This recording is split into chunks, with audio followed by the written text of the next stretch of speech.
지난주에 삼겹살 많이 드셨죠? 즐거운 시간도 보낸 것 같습니다. 물론 어떤 테이블은 좀 잘 구워지지 않아가지고 좀 아쉬움이 있었지만 그래도 푸짐하게 먹고 즐거웠던 시간이었던 것 같습니다. 그리고 우리 공동체가 주님 안에서 좋은 교제를 나누고 신앙의 추억을 한 가지 더 갖게 된 것이 의미가 있다고 생각합니다. 앞으로도 교회 생활 또 신앙 생활 하면서 항상 평안하시기를 바라고요. 더욱더 즐겁고 행복한 시간들이 우리 교회 가운데 있기를 기도합니다. 아울러서 수고하시고 여러 가지로 섬겨주신 모든 분들께 진심으로 다시 한번 감사를 드립니다. 저는 개인적으로 물론 그렇게 살지는 잘 못할 때가 많지만 열심이라는 단어와 끈기라는 단어를 매우 좋아합니다. 하나님께서는 하나님의 도우심을 구하며 열심을 내는 사람을 절대 외면하지 않으십니다. 아무것도 보지 않는 것 같아도 하나님은 수고하고 애쓰는 주님의 백성들을 분명히 기억하십니다. 하나님은 또한 끈기 있는 이들을 사용하십니다. 좀 부족하지만 하나님을 소망하고 기도하고 하나님의 능력을 구하면서 나아가는 사람, 하나님을 향한 분명한 의지가 있고 성실함으로 나아가는 사람에게 하나님의 은혜가 항상 나타나고요. 하나님은 그를 통해서 주님의 일들을 이루어 가신다라는 사실을 우리는 잊지 말아야 됩니다. 열왕기 상하를 보면 북이스라엘과 남유다의 많은 왕들에 대한 기록이 있습니다. 그런데 재미있는 것은 무엇이냐면요, 그 모든 왕들 중에서 똑똑하다는 왕들은 다 악한 왕들이었어요. 소위 외교에 능통하고 군사에 능했던 왕들은 다 나쁜 왕들이었습니다. 왜 그랬을까요? 그들이 도움을 구하기 위해서 애굽으로 내려갔기 때문에 그렇습니다. 애굽으로 내려간다는 것은요, 우리 하나님을 의지하지 않고 하나님을 신뢰하지 않는 것입니다. 지금 당장 눈에 보이고 강해 보이는 존재를 찾아서 애굽으로 내려간 것입니다. 외교에 능한 그들은 다른 나라의 도움을 쉽게 구할 수가 있었고요. 똑똑한 그들은 어느 나라의 무력이, 군사력이 더 강력한가를 알았고 그들을 찾아가며 가장 현실적인 대처를 하였습니다. 하나님을 기억하지 않고 하나님을 외면하였던 것이죠. 하지만 조금은 외골수같이 보이고 잔재주도 없고 조금 답답해 보여도 문제가 생기면 믿음 하나로 버티고 끈기를 가지고 돌쇠같이 하나님 앞에 엎드려서 엉엉 울면서 기도하는 왕들은 모두 선한 왕들이었습니다. 오직 하나님만을 바라보는 사람, 현실과 타협하는 것이 아니라 풍전등화와 같은 상황 가운데서도 오직 주님만 바라봅니다. 오직 주님만 바라봅니다라는 고백으로 하나님께 나아가며 기도하는 그들은 선한 왕들로 인정을 받았던 것이죠. 여러분, 하나님은 자기의 것을 고집하고 자기의 능력을 과신하고 자신의 가치관을 성경으로 바꾸지 않는 사람을 절대 사용하지 않으십니다. 그래, 어디 너 마음대로 해봐라 하고 놔두십니다. 하지만 나에게는 하나님밖에 없습니다. 나를 도우시고 나를 지키시고 나를 인도해 주시고 나의 앞길에 언제나 함께 하시는 분은 하나님 한 분밖에 없습니다 라는 마음의 고백으로 주님을 의지하며 고백하는 그를 하나님께서 귀하게 여기고 돌보시고 사용하신다라는 것이죠. 따라서 저와 여러분들에게는 반드시 이것이 있어야 됩니다. 그것은 우리의 인생이 다할 때까지 오직 하나님 한 분만을 끝까지 붙들고 주님만을 열망하는 영적인 열심과 끈기입니다. 예수 그리스도를 향한 확실한 믿음의 고백과 믿음의 실천이 있어야 됩니다. 모든 것을 다 잃어버린 것 같은 상황이 있을지라도 우리에게 아버지 하나님을 향한 확고한 확실한 믿음이 있으면 우리는 절대 실패하거나 패배하지 않습니다. 하지만 때로는 그러한 마음과 그러한 모습이 우리들 가운데 전개될 때도 있습니다. 한때는 꿈도 있었고 그 꿈을 성취하고자 했던 집념도 있었고 거머리같이 한 번 붙잡은 것은 놓지 않는 끈기도 있었습니다. 하지만 이러한 것들이 상실될 때가 있어요. 그래서 실망도 생기고 좌절하기도 하고 앞이 보이지 않는 것 같은 어려운 인생을 맞이할 수도 있습니다. 돈도 없고 건강도 약해지고 도와줄 인맥이 사라지기도 합니다. 이제 남은 것이라곤 인생의 상처와 내일에 대한 불안과 사람에 대한 피해의식뿐입니다. 다른 사람들은 뭘 해도 잘 되는 것 같은데 나는 손을 대는 일마다 제대로 되지 않는 느낌입니다. 마치 쓸모없다고 버려진 잡초 같은 인생이 되었다고 생각되는 절망적인 상황이 우리 가운데 나타날 때가 있습니다. 그런데 오늘 본문에서는 그야말로 잡초같이 살았던 한 사람의 이름을 소개하고 있습니다. 그 이름은 바로 야곱입니다. 사실 이 야곱은 창세기에 나오는 그 야곱만을 지칭하는 것이 아닙니다. 야곱으로 대표되는 모든 이스라엘 백성들, 그리고 오늘 우리들을 말하는 것입니다. 야곱처럼 숱한 실수와 실패를 반복하는 인생들을 말하고 있습니다. 하나님은 야곱을 존귀한 이스라엘의 조상으로 삼으시기 위해서 그를 선택하셨습니다. 창세기를 보면 야곱이 하나님을 붙잡은 날은 별로 많지 않았습니다. 그러나 하나님은 항상 야곱을 붙잡고 계셨습니다. 여기에 우리에게 소망이 있는 거예요. 하나님은 많은 실수와 실패를 반복했던 야곱을 끝까지 포기하지 않으시고 언제나 붙잡고 가셨듯이 하나님을 배반하기를 밥 먹듯이 한 이스라엘과 언제나 함께 하시고 지켜주셨던 것과 같이 오늘 저와 여러분들도 하나님께서 당신의 의로운 오른팔로 붙잡고 가신다는 것을 잊지 마시기를 바랍니다. 우리의 열심과 수고가 빛을 발하지 못하는 때가 있을지라도 하나님은 여전히 우리를 지키시고 우리를 보호하시는 분이심을 믿으시는 저와 여러분들이 되시기를 주님의 이름으로 축원합니다. 성경 어디를 보아도 하나님은 동일한 모습으로 나타나시지만요, 특별히 오늘 말씀은 우리를 향한 하나님이 어떠한 하나님이신지를 분명하게 보여주시고 있는데요, 과연 그 하나님은 어떠한 하나님이실까요? 먼저 잡초와 같은 인생도 사용하시는 하나님이십니다. 여러분, 잡초 아시죠? 잡초는 별로 쓸모가 없습니다. 잡초에게는 아름다움도 없고요, 사람들의 관심을 끌만한 것들이 없습니다.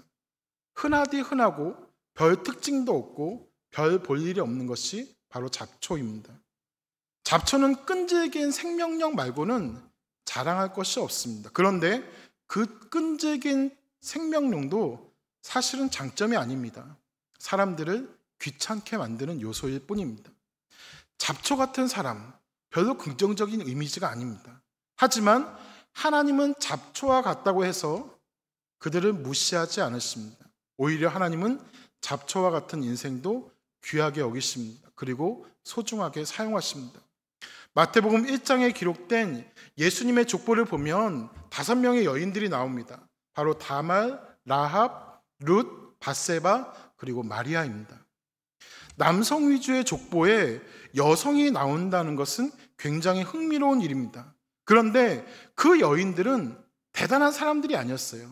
그 여인들은 그렇게 대단한 사람들이 아니었습니다. 그들의 면면을 살펴보면 모두 초라합니다. 왜 굳이 하나님께서 이 족보에 넣으셨을까 하는 의문이 들 때도 있습니다. 다말은 아이를 갖기 위해서 시아버지와 부적절한 관계를 가진 막장 드라마를 찍은 여인이었습니다. 기생 라합은 창기였습니다. 사람들에게 보호받지 못하며 무시받는 그러한 여인이었습니다. 그런데도 그 하나님은 그 여인을 사랑하셔서 그를 예수님의 족보에 들어가게 하신 거예요. 우리아의 아내 밧세바도 마찬가지입니다. 정말 무명의 여인이에요. 룻도 남편을 잃은 이방 여인에 불과했습니다. 예수님의 육신의 어머니였던 마리아 역시 보잘것없는 사람이었습니다. 고학력이나 큰 업적을 남긴 대단한 여인들이 예수님의 족보에 들어간 것이 아니에요. 어떻게 보면 그들도 잡초와 같은 여인이었습니다. 하지만 그들이 어떠한 사람인가가 중요한 것이 아닙니다. 왜 그들을 예수님의 족보에 넣으셨습니까? 따질 수 없습니다. 하나님께서 그들을 사용하시겠다고 한 주권적인 선택이 중요한 것입니다. 야곱도 사실 잡초와 같은 인생을 살았습니다. 험악한 나그네 인생을 살았던 사람이었습니다. 오늘 말씀 14절을 보니까 하나님은 야곱에게 버러지 같은 너 야곱아 라고 말씀합니다. 버러지는 벌레를 의미하고요. 예전 번역 개역 한글에서는 지렁이 같은 너 야곱아 라고 말씀하셨습니다. 하지만 이 말은 야곱에게만 해당되는 것이 아닙니다. 뒤이어 나오는 이스라엘 모두를 지칭하는 것이고, 그리고 이 말은 우리 역시 그러한 존재라는 것을 말씀하고 있는 것입니다.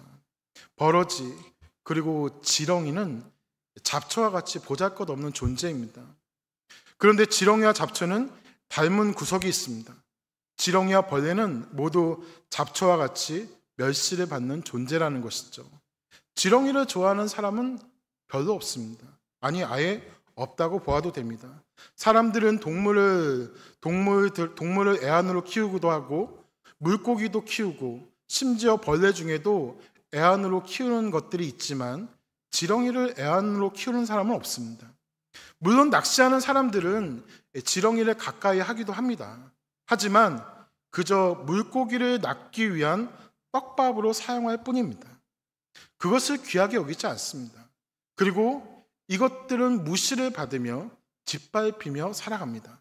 사람들의 관심의 대상이 되지 못하고 천한 취급을 받습니다.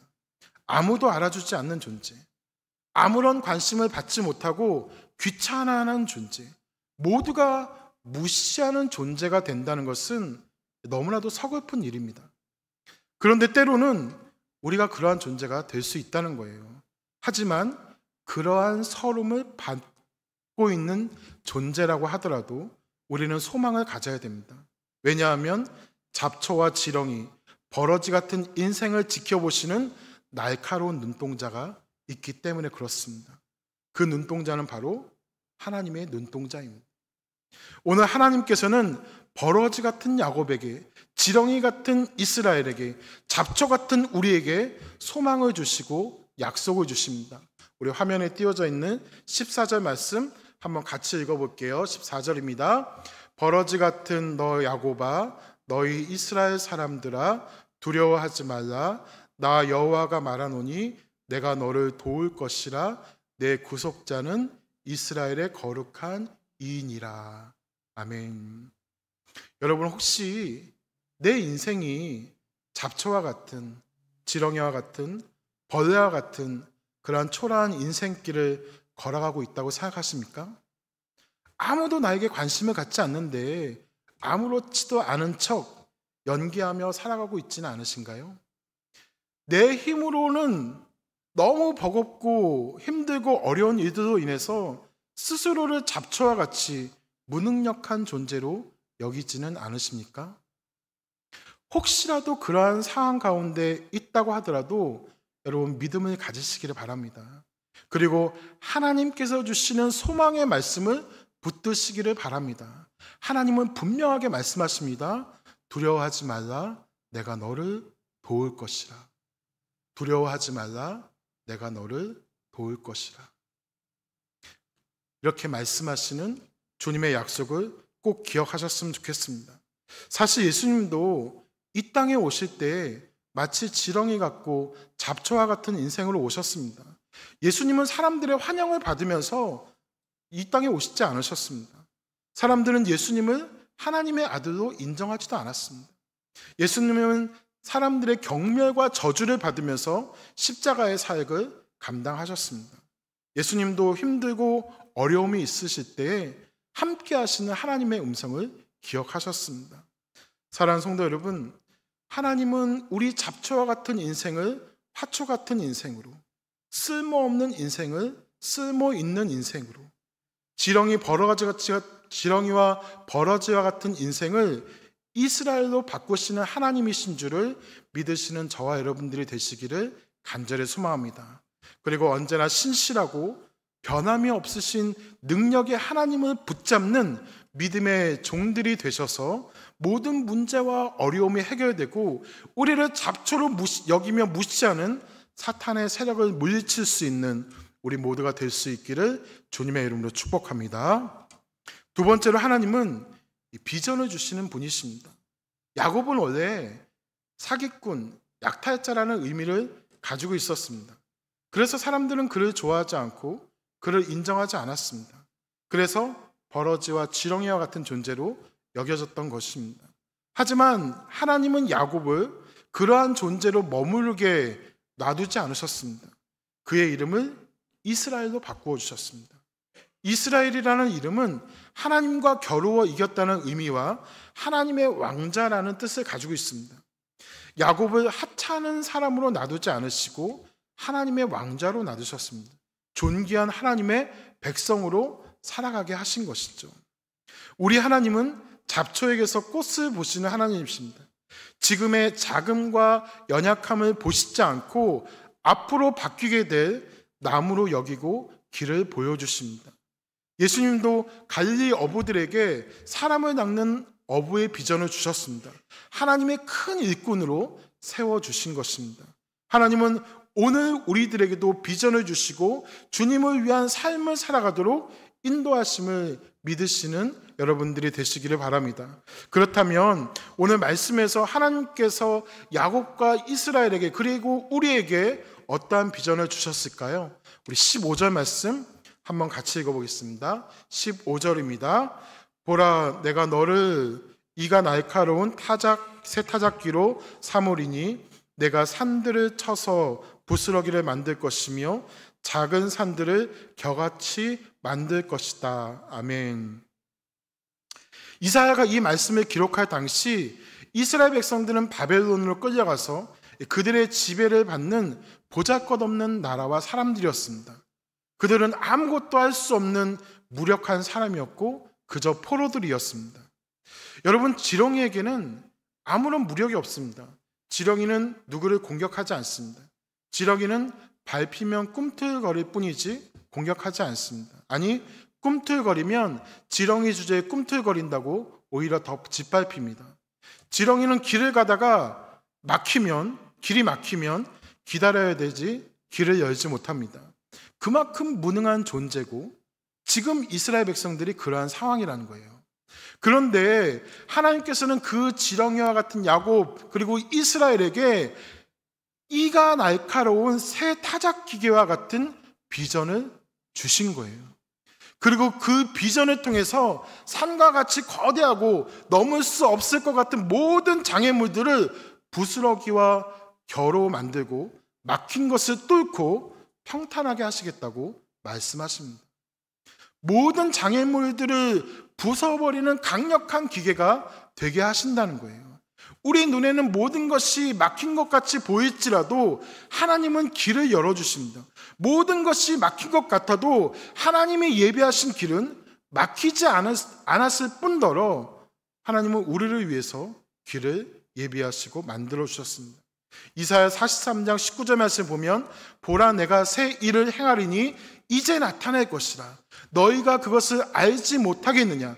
반드시 내가 광야의 길을 사막의 강을 내리니 라고 말씀합니다. 여러분, 혹시라도 우리 앞에 길이 막혔다고 하더라도 낙심하지 마십시오. 하나님은 광야와 같은 메마른 우리 인생길에 강을 만들어내신 분이십니다. 하나님은 우리의 눈으로 우리의 인생길과 우리 교회가, 우리는 하나님의 눈으로 우리의 인생길과 우리 교회가 나아갈 길을 볼 수 있어야 됩니다. 오히려 그 막힌 것 같은 길 때문에 더 큰 길이 열리게 된다는 것이죠. 또한 나는 작은 자일 뿐이라고 낙심하지도 마시기 바랍니다. 하나님은 작은 자에게도 분명히 비전을 주시고 그 비전으로 우리를 사용하십니다. 이사야 60장 22절을 보면 그 작은 자가 1000명을 이루겠고 그 약한 자가 강국을 이룰 것이라. 때가 되면 나 여호와가 속히 이루리라 라고 말씀하셨습니다. 하나님은 우리같이 작은 자의 인생에게 꽃을 피우게 하시며 벌레 같은 인생을 하나님의 왕자로 만드시는 분임을 믿으시기를 바라고요. 하나님이 주시는 날카로운 비전을 붙들고 승리하는 우리 모두가 될 수 있기를 소망합니다. 그리고 그 비전을 품고 우리 교회도 더욱더 부흥할 수 있고 더욱더 주님의 영광을 나타내고 드러내는 아름다운 교회가 될 수 있기를 주님의 이름으로 축복합니다. 마지막으로 우리의 하나님은 열심히 있으신 하나님이십니다. 야곱의 하나님을 묵상하면서 갖게 되는 감격은 야곱의 집념과 끈기 때문에 갖게 되는 것이 아닙니다. 정말 가슴속에서 메아리치는 감격은 하나님의 집념과 하나님의 끈기 때문이고 하나님의 열심으로 인한 것입니다. 야곱이 이스라엘의 인생을 살아갈 수 있었던 것, 다윗이 하나님의 마음에 합당한 자로 살아갈 수 있었던 것, 극심한 위기와 외적의 침략 가운데서도 이스라엘이 보호될 수 있었던 것, 죄와 허물로 죽은 모든 백성들을 다시 살리고 구원하시기 위해서 이 땅에 하나님의 아들을 보내주신 것, 예수님의 제자들과 모든 백성들이 성령의 충만함 가운데 믿음의 삶을 잘 살아갈 수 있도록 붙들어 주신 것, 이 모든 것이 포기하지 않으시고 예비하신 것을 절대로 이루시는 하나님의 열심이 있기에 가능한 것입니다. 말씀은 잡초 같은 우리를 선택하신 분이 하나님이시라고 말합니다. 하나님이 우리를 선택하신 거예요. 우리가 하나님을 선택한 것이 절대 아닙니다. 존 스토트는 나는 왜 그리스도인이 되었는가라는 책에서 하나님을 천국의 사냥개로 표현을 하였습니다. 사냥개가 한 번 목표물을 정하면 놓치지 않듯이 하나님의 구원 계획에 있는 그 사람을 하나님께서는 절대 놓치지 않으신다는 거예요. 절대 포기하지 않으십니다. 하나님은 잡초와 같은 우리를 보시면서 아름다운 화초의 비전과 아름다운 열매를 맺는 과일나무의 비전을 보시고 하나님의 열심으로 우리를 세워져 나아가게 하시는 것을 절대 놓치지 않고 포기하지 않으신다는 겁니다. 요한복음 15장 16절 말씀에 보면 너희가 나를 택한 것이 아니요 내가 너희를 택하여 세웠나니 이는 너희로 가서 열매를 맺게 하고 또 너희 열매가 항상 있게 하여 내 이름으로 아버지께 무엇을 구하든지 다 받게 하려 함이라라고 말씀하고 있습니다. 분명한 것은 하나님의 열심히 우리를 택하셨고 우리를 택하신 후에 하나님은 후회하지 않으십니다. 우리 하나님은 결코 저와 여러분들을 택하신 것을 후회하지 않으시고 우리를 하나님의 사람으로 세우시며 주님의 나라를 위한 하나님의 비전을 가진 자녀들로 키우십니다. 이것이 바로 하나님의 열심입니다. 여러분, 우리에게는 지금 어떠한 상황이 있습니까? 모두가 자신만이 가지고 있는 문제, 어려움, 외로움, 걱정이 있습니다. 겉으로 보기에 무슨 문제가 있을까 싶은 분들에게도 사실은 염려와 근심이 있습니다. 공허함도 있고 꺼져가는 등불처럼 후 불기만 하면 꺼져버릴 것 같은 위기가 우리 가운데 있기도 합니다. 나와 하나님만이 아는 심각한 상황도 있을 수가 있습니다. 그럼 어떻게 합니까? 끝까지 최선을 다해야 됩니다. 힘을 다해서 그 문제들을 해결하기 위해서 노력해야 됩니다. 하지만 여러분, 그것보다 더 중요한 사실은 우리의 집념과 우리의 끈기로는 그 절대절명의 위기를 근본적으로 해결할 수가 없다는 거예요. 우리의 노력만으로는 이것을 처리할 수가 없습니다. 지금 우리에게 가장 필요한 것, 그리고 가장 선행되어야 할 것은 바로 하나님의 열심입니다. 하나님이 우리를 통해서 일하실 수 있도록 하나님께 매달려야 되고 우리 안에 있는 주인의 자리를 내어드려야 합니다. 생명 되신 하나님께 우리가 붙들려 있어야 됩니다. 하나님께 붙들려 있지 않으면 우리 소견에 옳은 대로 행동하기 때문에 이를 그르치고 더 큰 위기를 초래하게 됩니다. 여러분, 사울을 보십시오. 그가 하나님의 손에 붙들린 바 되었을 때 그는 이스라엘의 구원자였습니다. 이스라엘의 첫 번째 왕으로 쓰임 받았습니다. 하지만 그가 하나님의 손을 놓고 떠나게 되자 그는 미치광이이자 살인마가 되었습니다. 하나님께 붙들려 있는 것이 정말 중요합니다. 우리가 이렇게 변화하여 하나님의 백성으로 참 좋은 교회에서 이렇게 믿음 생활을 할 수 있는 것은 우리의 열심 때문이 아니라 하나님의 열심 때문인 줄을 믿으시기를 바랍니다. 우리가 하나님의 열심에 붙들려 있으면 우리는 할 수 없지만 하나님은 모든 것을 이루시고 회복해 하심을 믿으시는 저와 여러분들이 되시기를 주님의 이름으로 축원합니다. 말씀을 정리하겠습니다. 요즘 많이 부르는 찬양 중에 오늘 설교와 같은 설교 제목과 같은 하나님의 열심이라는 곡이 있습니다. 그 찬양의 가사 중에 이러한 내용이 있는데요. 조금 느린 듯해도 기다려 주겠니? 조금 더딘 듯해도 믿어줄 수 있니? 내가 가는 그 길 절대 헛되지 않으니 나와 함께 가자. 앞이 보이지 않아도 나아가 주겠니? 이해되지 않아도 살아내 주겠니? 너의 눈물의 기도 잊지 않고 있으니 나의 열심으로 이루리라. 나의 열심으로 이루리라 라고 하는 찬양이 있습니다. 사랑하는 성도 여러분, 우리는 또 한 주간을 살아가야 됩니다. 징글징글한 집구석이 우리 앞에 있을 수도 있고 치열하게 경쟁해야 되는 사회생활이 우리 앞에 항상 펼쳐집니다. 눈치를 봐야 하는 관계가 있을 수 있고요. 경제적인 어려움으로 인해서 우리를 힘들게 할 수도 있습니다. 힘들고 어려운 상황과 답답하고 속상한 상황 가운데서 나는 아무것도 할 수 없는 존재라고 깨닫게 되어서 낙심하게 되기도 할 것입니다. 그러나 여러분 잊지 마시기를 바랍니다. 하나님은 보잘것없는 우리를 사용하시고 우리에게 주신 비전을 잊지 않으십니다. 우리가 그 비전대로 살아갈 수 있도록 도우시고 우리의 모든 기도 제목을 들으십니다.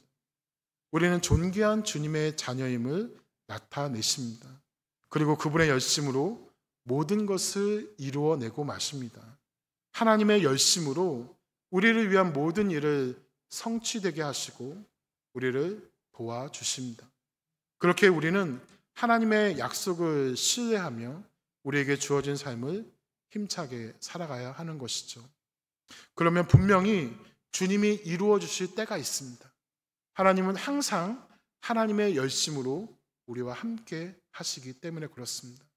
결코 포기하지 않으시는 그 하나님의 은혜로 인하여서 항상 행복하고 형통하며 감사가 풍성한 축복의 삶을 살아가는 우리 모든 성도님들이 되시기를 주님의 이름으로 축원합니다.